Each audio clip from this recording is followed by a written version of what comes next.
the motion, then I will state ITU's first two arguments. So, to define, ban means that we will make it illegal to do this, and companies and private businesses that make and sell these medicines. Making a profit means charging more money than it costs to make the medicine and keeping the extra money for themselves. Life-saving drugs and medication that people need to stay alive, such as insulin for diabetes and such. And the stakeholders are sick people who need it to save their lives, who are the most vulnerable here, poor families who cannot even afford these expensive medication, doctors who want to help patients but cannot because the medication costs too much to buy. So, how we're going to do this is we will pass a law making it illegal for companies to charge more than the production costs for life-saving drugs. Production cost includes all ingredients, worker salaries, factory costs, safety testing, storage, transportation, everything needed to make the medicine safely. We'll do this by making the company submit cost calculation to government for verification, where the government inspectors will ensure accuracy.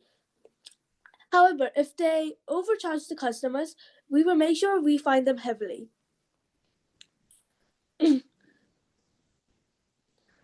So on to my first argument about how this letting big companies like this sell medication to make a profit harms the vulnerable from being able to access these drugs.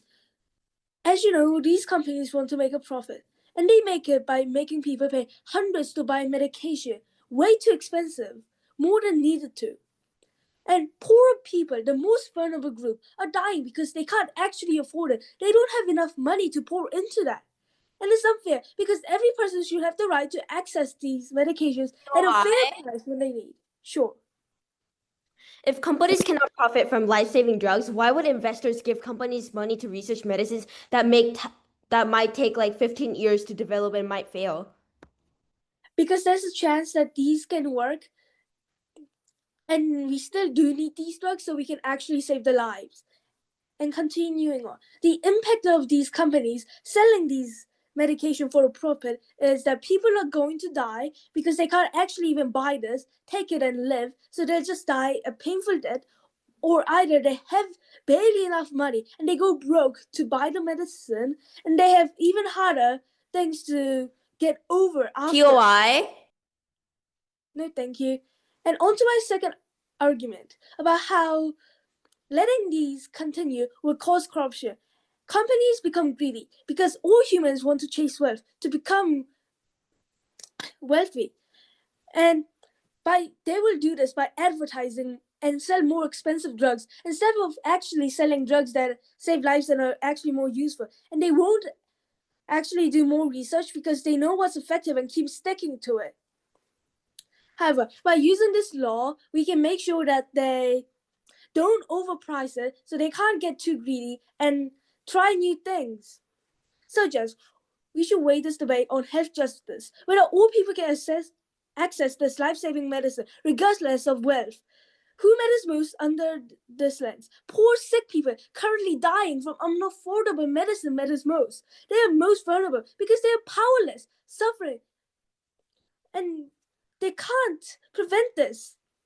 We cannot advocate for themselves. So what must opposition prove and why they cannot? So opposition must prove profit is only way to get new medicines and future benefits outweighing current debts. They cannot because public research has created vaccines, antibiotics, treatments without profit motivate throughout history.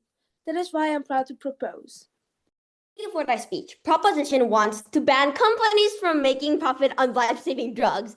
They think this will make medicine affordable for poor families, but they're not thinking about what happens next, Judge. When you take away profit, companies stop researching new medicines, scientists lose their jobs, future sick people never get the cures that could have saved them. Proposition's plan sounds kind, but it's actually dangerous.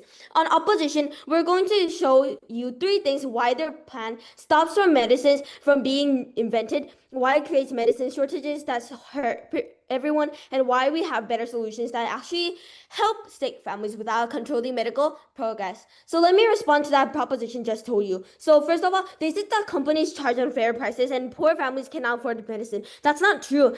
That's true and it's wrong but here's what they're actually not telling you. Taking away all profit doesn't fix this problem, Judge.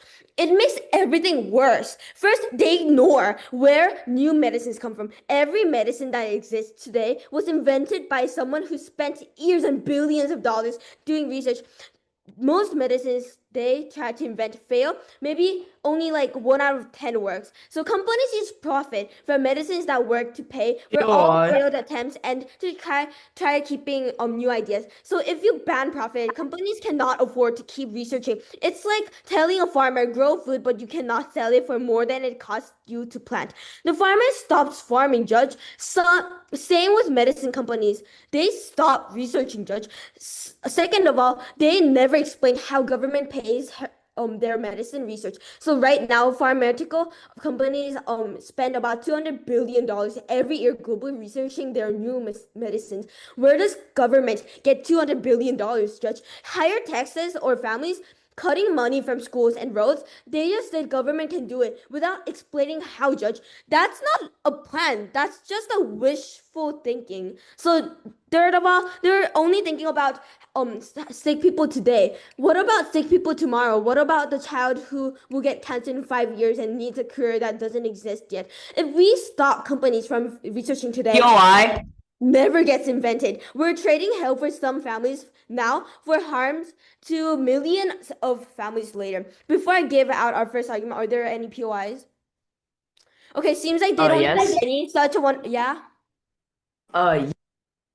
You say companies need profit to research, but companies spend more on marketing than research. Why is advertising spending necessary for innovation? Okay, here's the answer for your POI. So basically, as I mentioned, I guess like 5 times in my speech, they actually use like a huge amount of time, huge amount of experiences, workings, and money to actually create that. So that actually does not make sense as they actually use more money on researching. And think about the time, right? Because we're not just thinking about the money they use, but we're also trying to talk about the time they used, like the time that they actually sacrificed to make that. So moving on to our first argument, is about innovation, creating new medicines. This is what matters most because without new medicines, sick people have nothing to take. Here's how medicine research works right now. Companies invest billions of dollars, 10 to 15 years to develop one new medicine. They test thousands of ideas. Most fail. When they finally discover a medicine that works, they get a patent. So this system works. So look at the evidence. So most major medicines like antibiotics that cure infections, cancer treatments, insulin for diabetes, vaccines for diseases were invented by companies hoping to make profit, Judge. COVID-19 vaccines were developed in record time by companies racing to be first to make profit, Judge. That's how it works. So moving on to our second argument, our second argument of actually medicine supply, having enough medicine available for sick people who need it. So right now, many companies make life-saving drugs because they can earn profit. This competition creates reliable supplies. So if one company has problems, other companies keep making medicine. So when proposition bans profit, companies face the choice: keep making medicines and lose money every year, or stop making those medicines and focus on products where they can. Opposition team came up with these like resources and these facts, which it kind of implies that they use outside sources. But even if we let that slide, why do we win this debate? First, I'd like to give rebuttals against the leader of opposition, and then I'd like to go on with my third argument, which is about patent abuse and makes exploitation. Firstly, Firstly, they talked about how investors will not invest anymore. The other side said that without the promise of profits, investors will abandon medicine development entirely. First, sure, private investors chase returns today, but they already rely heavily on public subsidies. Like every major drug developed in the last two decades has at least a taxpayer funding. So a profit ban simply reallocates those dollars direct non-profit or public models, ensuring investment flows without the profit scheme that currently inflates profits for patients. Second, rise is symmetric. Profit mode. POI. I'll take that in a few seconds. Profit mode is actually better investment in an unprofitable but vital areas like rare disease treatments or antibiotics. Big pharma scares them for blockbusters, leaving gaps only filled by non-profits non-profits, which has successfully developed gene therapies for orphan diseases. Yes, I'll take your POI. During the transition period between banning profit and government taking all over the research, for example, what happens to sick people who need medicines that companies stop making? So when as I said, these companies will still make things. Why is that? It's because it's because government supports a lot of these fundings. Now I'd like to move on to our second rebuttal on patents as incentives. The other side said that patents are essential to incentivize massive companies. First, even if patents do spur some investment now, they often distort priorities towards drugs for wealthy markets rather than urgent life-saving ones for all. So a profit ban will redirect efforts via public funding to do more equitable innovation without the waste of duplicated private gambles. Point of information. No, thank you. This overstates market's fragility, symmetric to their reverse engineering fear, and patent monopolies themselves create artificial scarcity, letting companies jack up prices and follow up on improvements, whereas open models have historically accelerated generics and POI, sir. that have no thank you that save far more lives at lower costs. Third, why is it not true that governments are inherently underfunded? While they face political hurdles, profit bans free up taxpayer dollars. No thank you. Currently raises subsidizing pharma, enabling scalable public programs that justify costs by directly tying them to universal health outcomes, not shareholder returns. Now I'd like to move on to our team's last argument. Under the current profit-driven system, pharmaceutical companies systematically exploit patent laws to maintain monopolies on life-saving drugs, delaying competition and artificially inflating prices far beyond production costs. This plays out through evergreening, a deliberate strategy where firms file secondary patent applications for tribal modification to existing drugs, such as reforming insulin from powder to pill or adding a minor stabilizer compound. What's the impact of this? This matters because evergreening doesn't just sustain high profits, it directly kills, turning life-saving drugs into ransom payments to the vulnerable. For instance, insulin's list price has tripled in decades despite production costs, with evergreen patents from firms blocking affordable alternatives, forcing diabetics to ration doses and leading to thousands of preventable deaths annually. And because of that, I'm more than proud to oppose. Take the debate home. Propose. Judge, imagine a world where life-saving drugs are very rare, not because we lack the knowledge, but because no company is willing to take that enormous financial risk to develop them.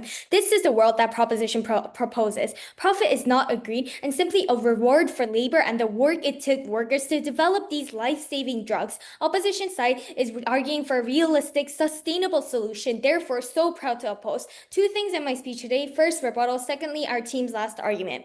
So proposition side oversimplifies a complex problem because yes, some medicines cost too much. We agree. But taking away all profit from these companies who make these medicines doesn't solve this problem wisely. The real problem are, number one, some people lack insurance or government help. Number two, some companies price gouge unfairly. Number three, generic drugs take too long to reach the market. Banning profit is like burning down the whole house to kill one spider. Additionally, they ignore what happens after we ban profit. Who will pay billions for the research? The government? No.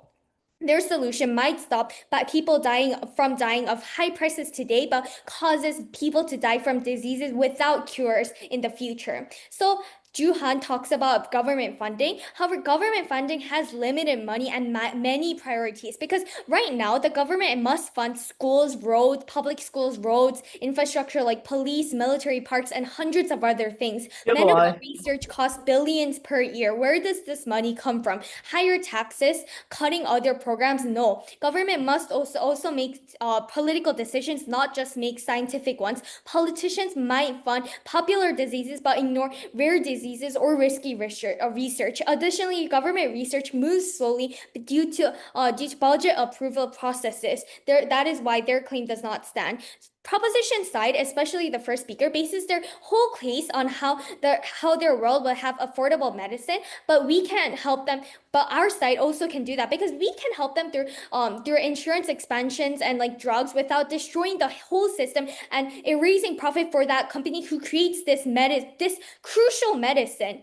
Without these companies, this debate wouldn't even exist. So limits can stop worse price gouging, because generic drugs provide cheaper options. These solutions help people now without risking future innovations, unlike their side. Their speaker also gave a POI on how companies focus more on marketing more than focusing on actually inventing medicines. Okay, let's be like super charitable today and let's say that this is true. But even if so, this marketing is crucial for people to realize the symptoms that show this dead illness, and to actually like help the public be educated and know about these illnesses, and know that there are these types of medicines that can help cure their illness.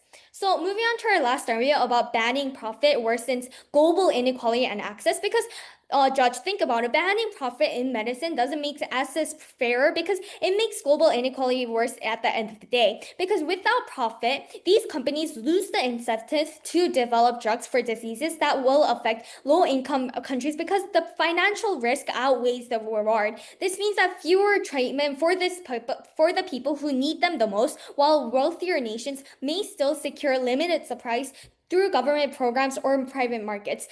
Profit drives investment, which is our side, which drives research, production, etc. Removing that incentive on their side doesn't create equality and better like accessibility for everyone. It shrinks the supply of life-saving medicines and slows the innovation for these medicines, for these creation of medicines and drugs, and leaves the most vulnerable even further behind. Therefore, so proud to oppose. Thank you. I'm going to whip up this debate, and I'll start by addressing the opposition's claims. Public institutions already fund most medical breakthroughs, unlike what the opposition keeps stating. Companies just patent and profit off taxpayer-funded science. It is not the company, it is mostly government subsidies of companies. How did the COVID vaccine and medication get deployed? With government subsidies. Only government subsidies are the leading factor for the funding of medication. If saving lives depends on profit, the system is broken. Medicine should serve humanity, not the market. Judge, this current world is similar to the Titanic. Very few people from the third floor of the Titanic made it alive. However, this is not 1912. We should be including and helping the poor, unlike what the opposition team wants. Now, moving on to my clashes. My first clash is about ethics versus exploitation. The proposition team believes that profiting from life-saving drugs is fundamentally immoral because it treats human survival as a business opportunity. Life and health should never depend on one's financial status, unlike what the opposition team believes. When companies make profit off from essential medicine, they exploit vulnerability, pricing drugs beyond Point of for information. those no for those who need them most. This model rewards profit, not compassion, and results in countless preventable deaths. Opposition may argue that POI. profit drives innovation, but innovation means nothing if people die before they can access it. Ethical governance means prioritizing lives over profit, ensuring that medicines are created and distributed to save people, not to enrich corporation. On this class, the proposition wins by placing human dignity and moral POI, responsibility sir. above financial gain. Yes? If government research is better than company research, why did private companies develop COVID-19 vaccines faster than any government ever developed vaccines before? You know your point is wrong, right? Yes, because the governments don't actually do the research. They do something called government subsidies to the they give money to companies for the companies to help and create the vaccine, because the government doesn't have the capacity, or they do have the capacity, but they don't have the engineers or the scientists to develop the vaccine or the medication. So as a result, that's that point, that POI is like ridiculously invalid. My second clash is about innovation versus public investment. The proposition argues that the private sector exaggerates its role in medical innovation correctly. In reality, most groundbreaking research is publicly funded through universities, government grants, and international collaborations. Private companies often enter late in the process, buying patents, monopolizing formulas, and selling drugs at inflated prices that do not make sense. Banning profit doesn't mean just innovation stops. It means redirecting innovation into publicly accountable systems that already produce effective results, like researching hospitals and state laboratories. The opposition might claim that profit, no thank you, fuels future research, but this is totally misleading. Publicly funded science has always been the backbone of medical progress. On this clash, the proposition protects innovation that serves people, not shareholders, ensuring discoveries remain accessible to all, unlike what the opposition says. As a result, we're proud to take this clash home. My last clash is about access versus inequality. The proposition believes that access to life-saving drugs should be a universal right, not a privilege. When medicine is sold for profit, only the wealthy survive, while the poor are left behind. Moving profit ensures that prices are no longer dictating survival. Opposition may argue that profit helps expand production, but that expansion is meaningless if people cannot afford the drugs. Free or cost price access would save millions more lives and reduce inequality across countries and income levels. Under the current system, developing nations pay the highest price for the slowest access for these drugs. The proposition offers a world where every human being, in every single country has an equal chance at life, regardless of where they live or how much they earn.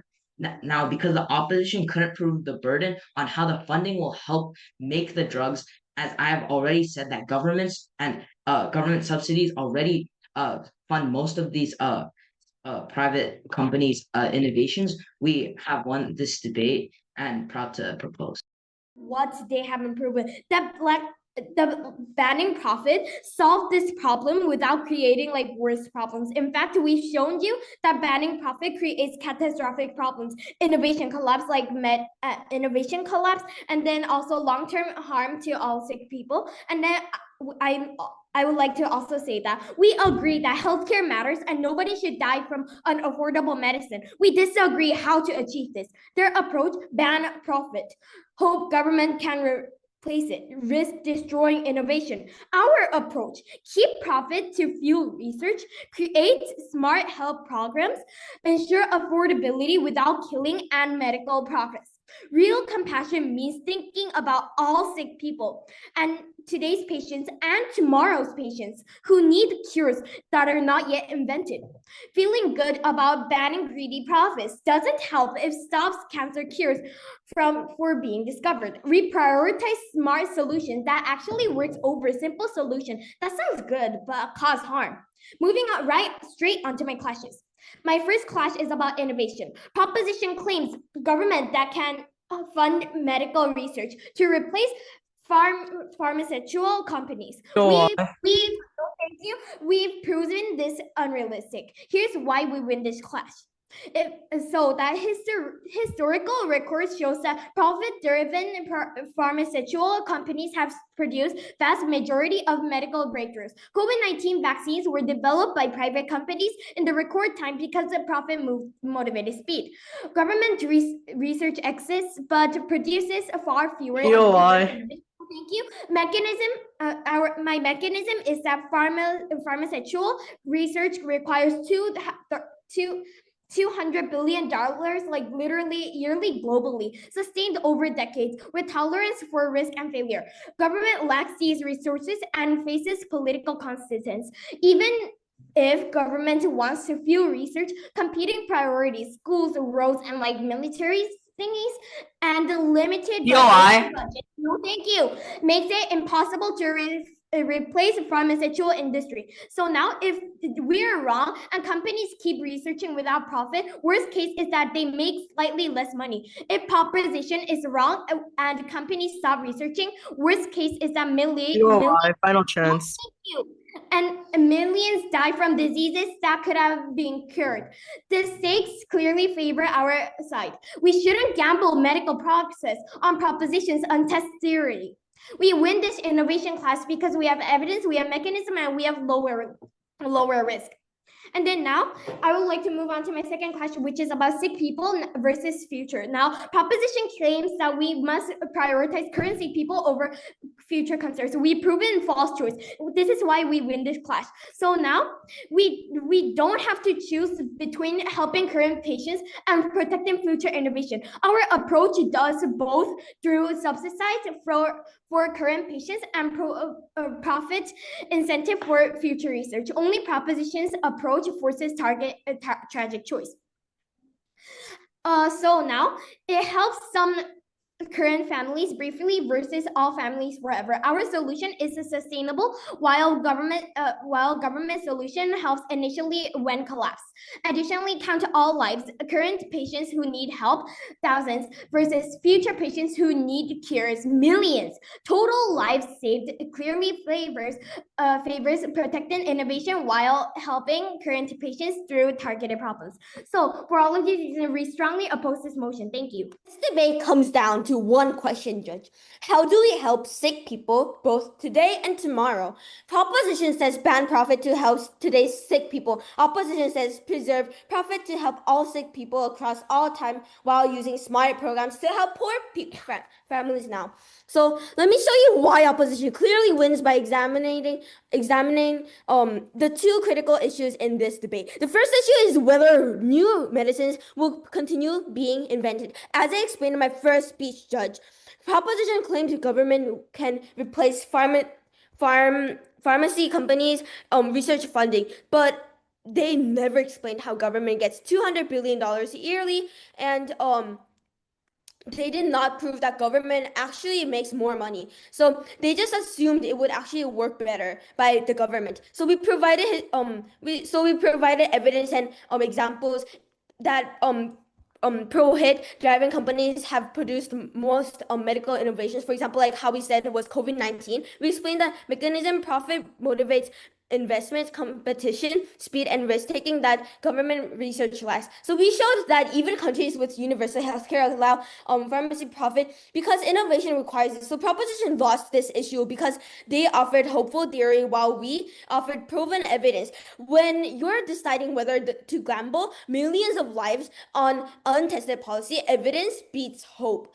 On innovation, opposition wins clearly, Judge. The second issue in which approach actually helps sick people better, proposition focused only on sick people who cannot afford medicine, Judge. Their solution, ban profit, hope for the best, but their plan risks medical shortages, innovation collapse, and long-term harm to all future patients, as these companies won't start making any more medicines. So we focus on all sick people, current and future. Our solution targeted help through subsidies, price controls, and generic drugs that help poor families afford medicine immediately without disrupting pharmacy industry. So our approach helps current patients while protecting future patients through continued research. For all these reasons, I'm proud to oppose. Thank you. Judge, opposition's case collapses on two fatal flaws. They romanticize profit as the only driver of innovation while ignoring public systems that already deliver breakthroughs, and they dodge the human cost of their model that's designed today for hypothetical future gains. Their arguments are initially contradictory, historically illiterate, and morally bankrupt. We'll prove this in two issues. First of all, they have no impact in any of their cases. All claims banning profit kills research, but they're wrong on mechanism and history. First, they admit companies spend more on marketing, and yet they can't explain why advertising budget fuel innovation. If profit were truly for research, why prioritize TV ads over lab trials? Second, government already funds a lot of basic research, such as like COVID vaccines, penicillin, insulin. They're all built on public grants, not corporate greed. The polio vaccine, developed by people in a non-profit lab with like a lot of funding from the government, then given away for free. Opposition says we can't do that again, but we already are. And public universities churn out breakthroughs daily. Banning profit just shift the final 20% to the same public pipeline that birthed the first 80%. Ops farmer analogy fails as farmers sell crops, drug companies sell their patents on taxpayer-funded science. No profit, it's not that big of a problem. Public laws keep innovating. Second issue, opposition defends profit by saying some must die today to save more tomorrow. But how many deaths are acceptable to balance their system? They won't say because that any number exposes ops cruelty. Insulin costs about $2 to make, and they sell for $300. That's not innovation. That's actually holding them hostage. All claims record profits prove more efficiency, but profits persist despite 1 in 10 success rates because they overcharged on winners. What do they fail to prove but should have? Profit is the only viable funding tool. Second, future innovation losses losses outweigh certain current deaths, and public systems can't scale what to do, and they never explain all three of those. And because of that, we take the debate home.